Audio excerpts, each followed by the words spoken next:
Okay, so kumanan tayo. Ewan ko lang kung ito yon. 6.3 kilometers! Oh no! What? Mali yata ito ah. Imposible naman. Mali to. Ikot tayo mga best friend. Itong Google Map talaga na to.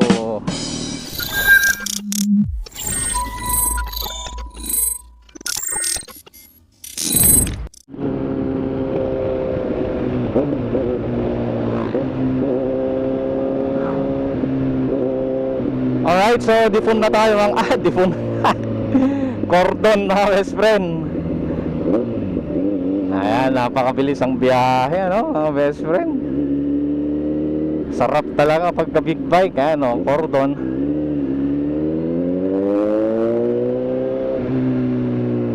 Cordon Public Market. So, according to our Google Map, dahil first time nating pumunta dun sa Apayao Brew ng Cordon Isabela, ay eto mga best friend, dadalhin tayo ng Google Map at kakaliwa, ay kakanan pala tayo dyan.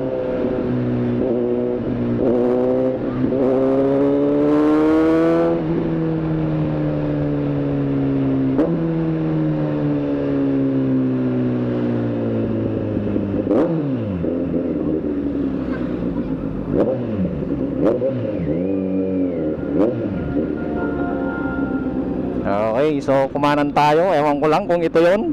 6.3 kilometers! What? Mali yata ito ah.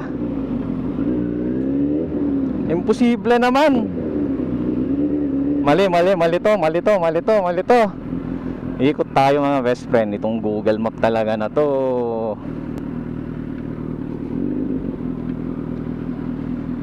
Alright.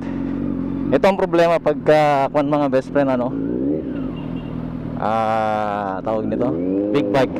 Hindi mo basta-bastang ma-U-turn mga best friend, unlike yung mga small bike.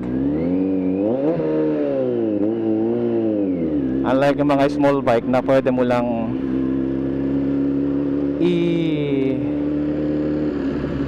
U-turn mga best friend. So, saan kaya dito yung JL Clean Fuel? Doon daw po matatagpuan mga best friend yung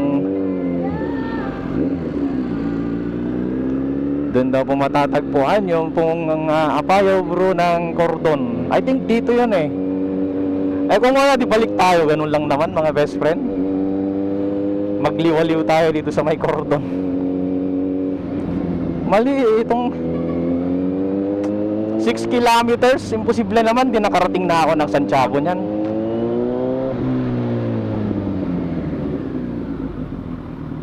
Tanong tayo. Sir, saan dito yung Apayao Brew? Apayao Brew. Apayao Brew dito sa Cordon. JL Clean Fuel daw eh. Hindi ko naman po alam. Ganun. Sige, thank you. Sige sir, thank you.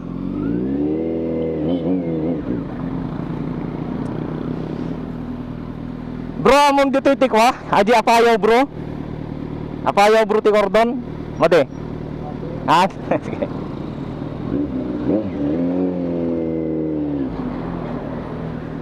Sir, din to ko Apayao Brew.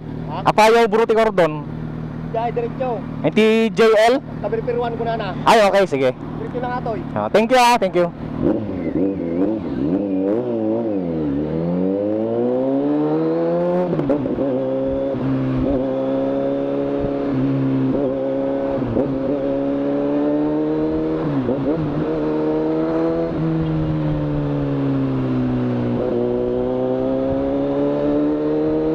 Dito pala sabi ko na mali yung tinuturo nitong, wala tong Google Map na to.